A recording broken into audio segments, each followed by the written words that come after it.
Alright guys, this is day 2 in Venice.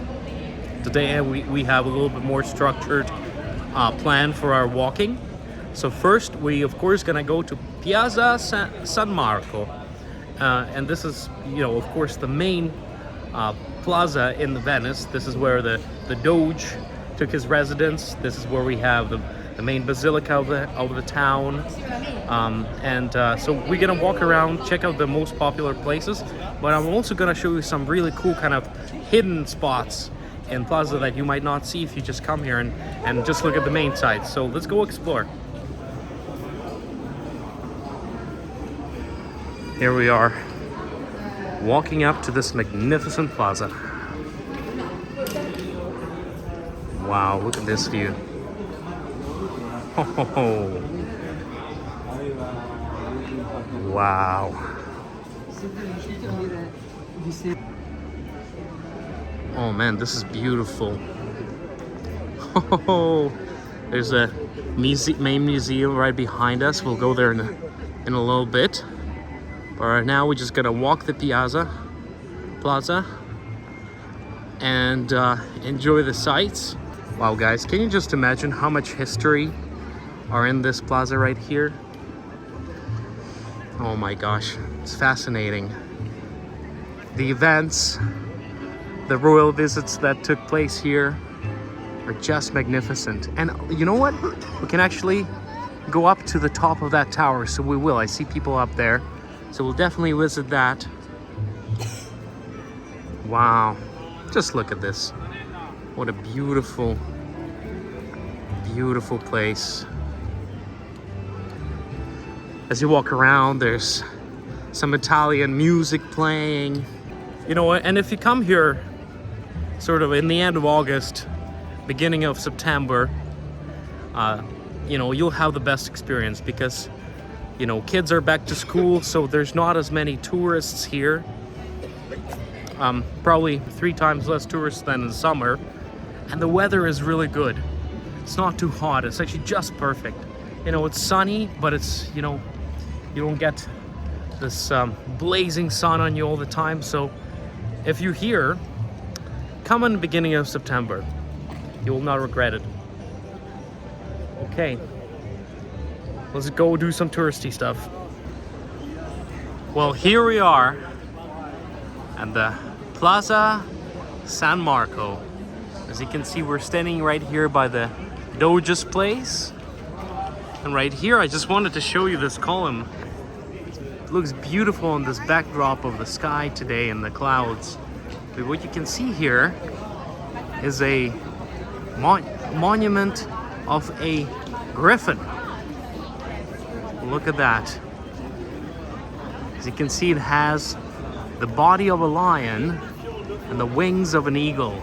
Now, a griffin is actually a very interesting symbol, and you're gonna see it all over Venice. It has a unique history. It actually goes back all the way back to the ancient Babylonians, Assyrians, and Persians. That's where it sort of originated at.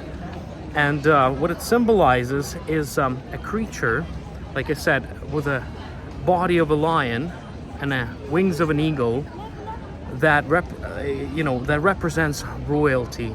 By the legend, it is said that a griffin would make his nest near the treasures and itself lay golden eggs. So it sort of represents that abundance of riches. And of course, Venice was a very, very rich port city, so it sort of went hand in hand with that. It has also been portrayed to have almost no flaws. This magical being started to appear at many of the royals' insignias, who wanted to, associate themselves with this divinity and perfection. It is also a really renowned symbol in the alchemy. When you look at something like this, it sort of makes you grasp the symbolism of some of these structures. It's not just randomly placed there. There's a meaning for it. Now I'm standing in a line, which is really a rookie mistake. I read about this and I should have known. Everybody says book prior to coming here. Get the line free tickets. I didn't. So we're standing here in a lineup for St. Mark's Basilica, but man, does it look beautiful. I can't wait to go in. As you can see, when we got here, there's a bunch of renovation going on, so unfortunately you can't see it in all the grandeur, but you know, look how beautiful this is. You know, this doesn't really take away from the fact that you're looking at something absolutely magnificent. And I just wanted to point out something. So here's the main basilica of the town, and here's the Doge's place. You know, so this beautifully symbolizes the unity between the ruling class of Venice at the time and the church. You know, the palace of the Doge is actually connected right there, connected to the basilica. So you know, that is just a beautiful reminder how hand in hand religion and government was back 400 years ago. There you go. Here's the Doge's palace. Here's a little connection, and here is a basilica. So you can imagine the Doge could walk straight into basilica without being seen, pray whenever he wanted, or get advisement from the religious leaders of this place. Oh wow, guys, look at this. We're just about to enter St. Mark's Basilica, but look at these beautiful views that you see as you're about to walk inside. And I have to say, you know, usually I hate standing in lines, but in the scenario like this, where you have to sort of stop, and while you're waiting, you can have a chance to relax a little bit and look things around you, are kind of nice, because there's so much detail to this basilica, you know, and standing in line kind of gives you an opportunity to look at this. So not the worst time. All right, I'll show you once we get it closer. So one more interesting thing about the symbol of a griffin is that it became the creature to symbolize Venice.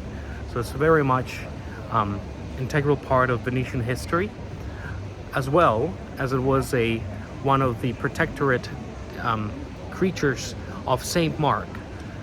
Saint Mark, of course, being the protector saint of Venice. So very quite a few interconnections there.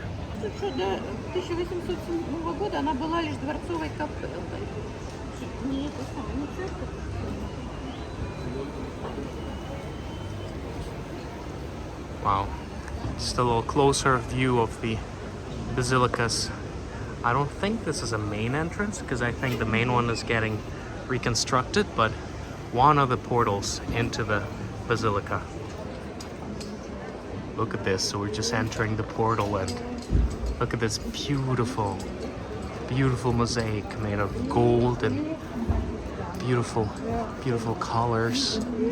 You know, they tell the biblical story. Of course, you can see what I suspect is Adam and Eve in the Garden of Eden, and then here's the Adam and Eve sort of being taken out of the garden for their sin, right? And here they are now. They're dressed, and so it goes. The original Bible story. Going in into St. Mark's Basilica, the heart of religion in Venice. Wow. Oh my God. Look at that.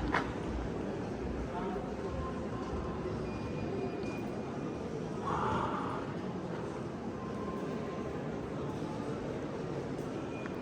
Wow. Look at this. Oh my. This is one magnificent basilica. The splendor is unique. All these mosaics made of gold.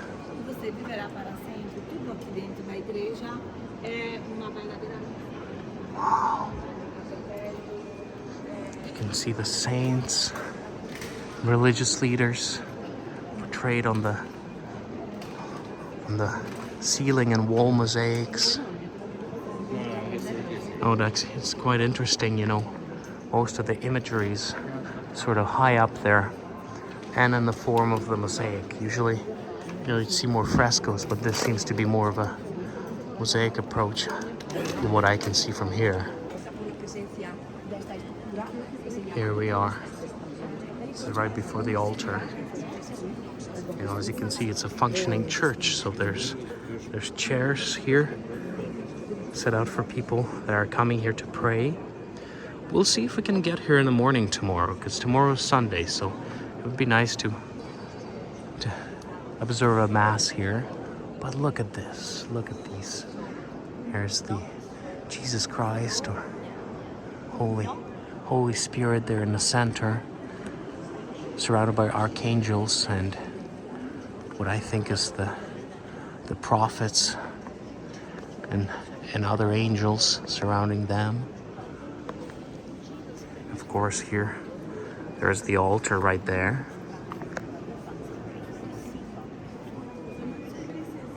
Here's the magnificent pulpit from there where the mass would be read out. Wow. Would you look at this?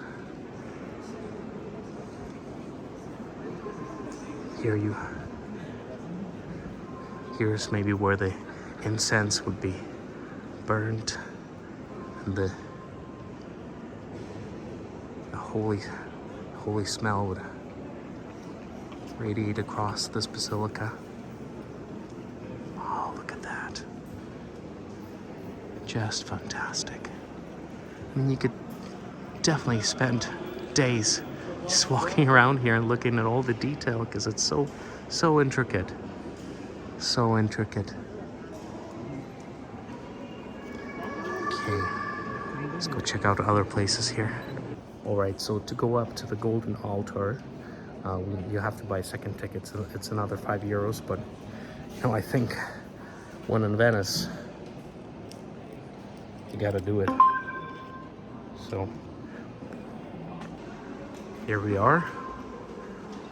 So sort of we're a little bit behind the altar here, as you can see. The people will be sitting right there, and here's where the altar processions would be made. And so let's go up closer, get a beautiful look at this.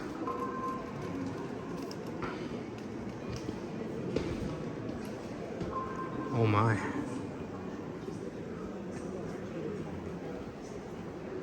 Oh my goodness, you know, you usually don't get a chance to do this in any church, but to be in St. Mark, to be able to basically walk in right up to the altar is just fantastic. We're about to see something very unique.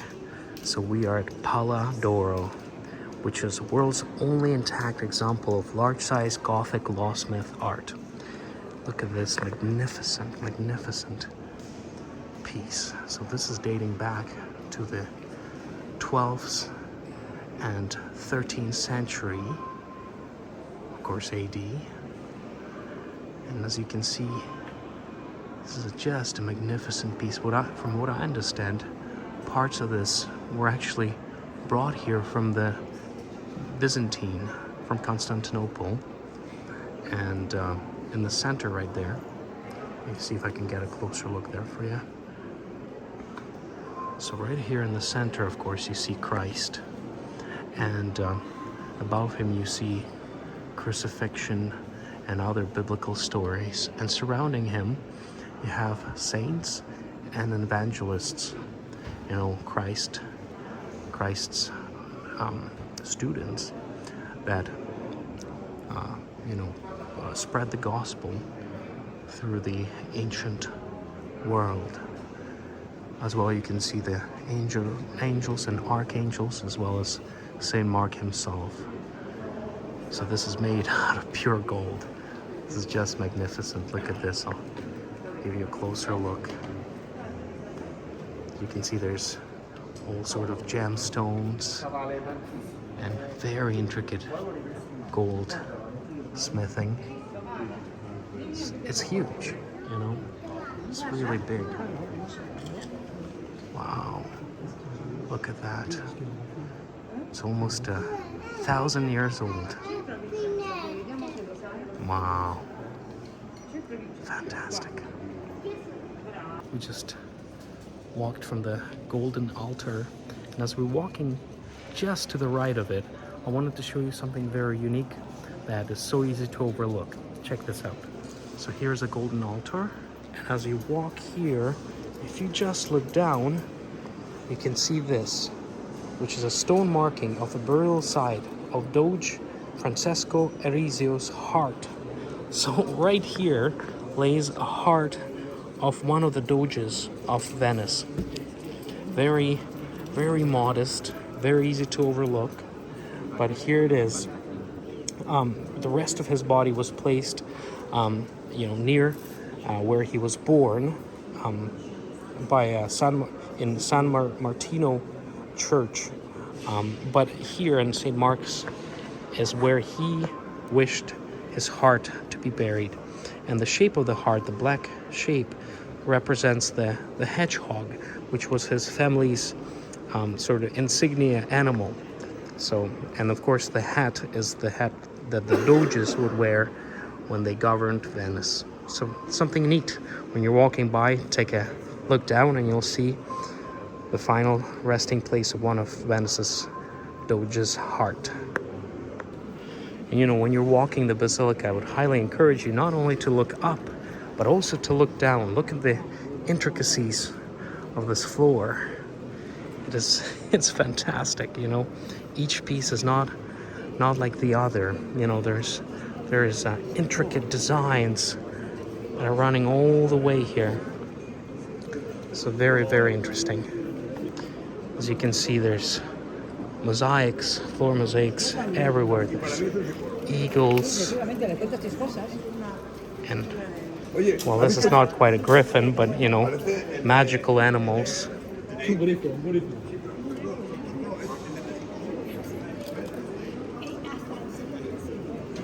Wow. This was fantastic. We'll definitely be back here tomorrow for the Mass. Okay guys, so as we're walking out of the Basilica, sort of as you go counterclockwise around it and you walk out, I want to show you another really, really unique feature that is very easy to overlook. So as you see, we're walking out this way. Here's one of the exit doors. And right here on the floor, you can see this very intricate, almost 3D looking mosaic. So this symbol right here was made by Paolo Uccello. He was one of the very renowned Florentine Renaissance artists from the middle of 15th century. And what is interesting about this dodecatron is that it ties back into a very ancient ideology of a divine geometry, about which I will tell you in a second here. So what we just saw is a great example of ancient ideology about the sacred geometry. So this goes all the way back to Pythagoras. So many of you know Pythagoras through school when you learn about geometry and length of triangle sides. But actually Pythagoras was not just a mathematician. He was sort of almost like a cult leader back in the day. He actually had a following. He had an ideology, a philosophy, and he hypothesized that there's only 5 universal shapes in this world that are perfect. And these were triangle, cube, octahedron, dodecahedron, which we just saw, and icosahedron. And each of these unique shapes would represent an element of the universe. So one would symbolize air, the other would symbolize earth, the other would symbolize fire, water, and the shape that we just saw would symbolize the universe. Of course, one of the highest of them all, with most complexity. And this would sort of symbolize God in nature, so the Holy Spirit. And so it's only logical that this shape would be present here in St. Mark's Basilica. So it's just a unique feature that is so easy to overlook as you exit, but is so important because it ties in the ancient beliefs from Platonic and Pythagoras times of ancient Greece to the modern Christianity here in Venice. And of course it ties in neatly with the Renaissance, which is when much of the old Greek ideas started to resurface, and artists took their inspiration from these ancient Greek ideologies and philosophies. So we just saw a very unique symbiosis of the two. The reflection of ancient philosophy of sacred geometry that was taught and studied by such people as Plato, and originating from Pythagoras. And look at this, as you sort of walk in, right before you walk into the main basilica, just these mosaics that overlook you, and oh my gosh, there's another one there covered by the glass. But look at the intricacy and the beauty of these things. This is fascinating. I'm left speechless. This gives such a large and lasting impression, you know. Wow. So unfortunately, one of the other things that I wanted to show you is the stone in baptistry. That stone is supposedly the stone that Jesus Christ himself stood when he was preaching in Tyre. So unfortunately, it's closed for reconstruction right now, so I can't show you. But if you're here later on, go to baptistry, and if you see a large rock, that's the one I'm talking about, so check it out. So when you're here, everything has significance, and the columns that you see, some of them have very unique origins. For example, unfortunately I already exited it, but right there by the high altar, the columns that surround the angels, the two mosaic of angels to each side, are said to come from the house of Pontius Pilate. So of course that would be the house, you know, where Pontius Pilate and Jesus Christ would have their conversation. You know, so they're right there by the high altar. So if you're here and you can go up, you can see that, but I'll show you two more columns that are equally as amazing. So as I stand here right in the atrium of St. Mark's Basilica, I wanted to show you two very unique columns. This is an amazing history. So here we are. Believe it or not, but what you're looking at is supposedly the same columns that stood in the Temple of Solomon in Jerusalem thousands of years ago. So these are the columns that when you read the Old Testament and you read about the Temple of Solomon, this is it. This is where these magnificent black and white columns stood. Now, of course, there's no 100% proof of that, you know. Maybe it's just the fragments, but maybe not. You know, historians don't quite know, but there you go. Look how cool it is. You can come here and see not just the history of Venice, but you can see really the ancient history of Christianity in these columns right here. Just look at that. Wow, breathtaking.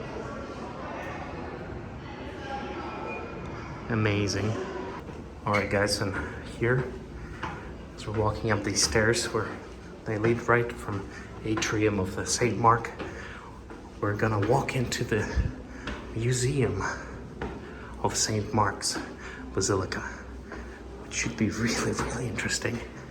There's many, many relics that are here. Look at this.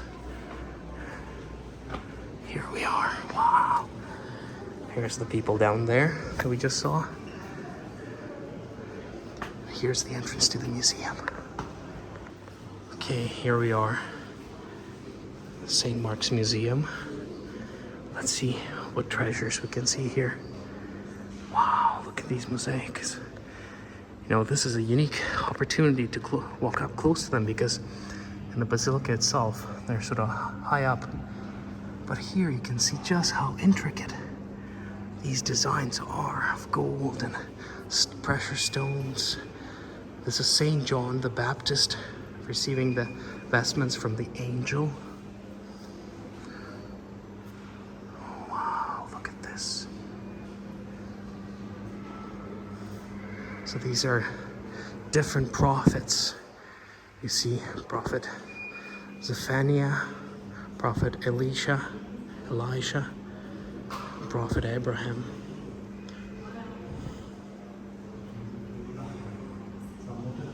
Wow. We see here more prophets. Wow.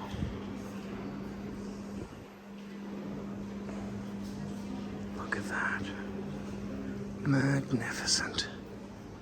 I like how some of these have sort of, an angry look to them. That's very old Byzantine style. Saint Bartholomew.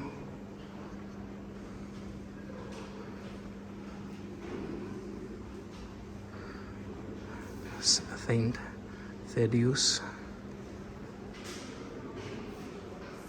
Wow, look at this. What is this? Oh, here we can see a Magi. These were actually Magis were the word originates from the Persian language. They were the chieftains, the priests of the Zoroastrian religion. But later, they took on a different notion, and actually it was the Magi that discovered Jesus Christ in the stable, the wise men that you hear in the story. So these were the Magis.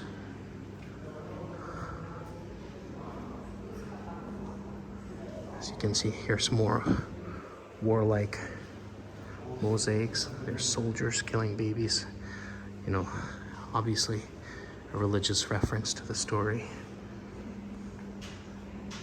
Wow. Beautiful.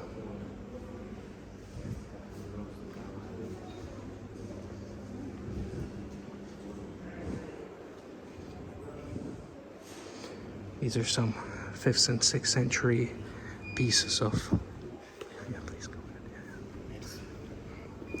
There's some fragments from 6th century churches here, from different basilicas. More examples of ancient stonework from... I guess this would be this basilica, so maybe this is more ancient parts of it, because this is from the very beginning, 8th century to 11th century. This is from 6th century. It doesn't say from where. I'm assuming from here, although, it might be looted from the Byzantine Empire. Okay guys, this next artifact that I just found here in the museum in St. Mark's Basilica is fantastic. I'm mesmerized. Let me show you this. So what you're looking at right here is these 4 horses originally stood in Constantinople on a Hippodrome. So they're dated to be somewhere between 2nd and 3rd century AD. So this makes it to the date before Christianity came to the Roman Empire. So these horses were placed where ancient Romans would raise their horses in the Hippodrome, some 1800 years ago. How cool is this? And they were taken here to Venice on the 4th Crusade as a booty. So there you are. Look at this, a piece of ancient pre-Christian Roman history right here in Venice. How cool is that? So as we're walking, there's more beautiful stone carvings here. You know, but let's, oh my God, let's keep walking. Gosh, this is beautiful. You know, I just, for a second, I forget where I am. Then I look up and I'm like, whoa, that's right. We're in the heartland of Venice. How nice is this? Look at this beautiful view. You can look at the Basilica sort of from the top here, right there. Wow. Yeah, and you can really get close to the mosaics here. You know, so many biblical stories. Here's the devil himself, the people in what appears to be hell, of course.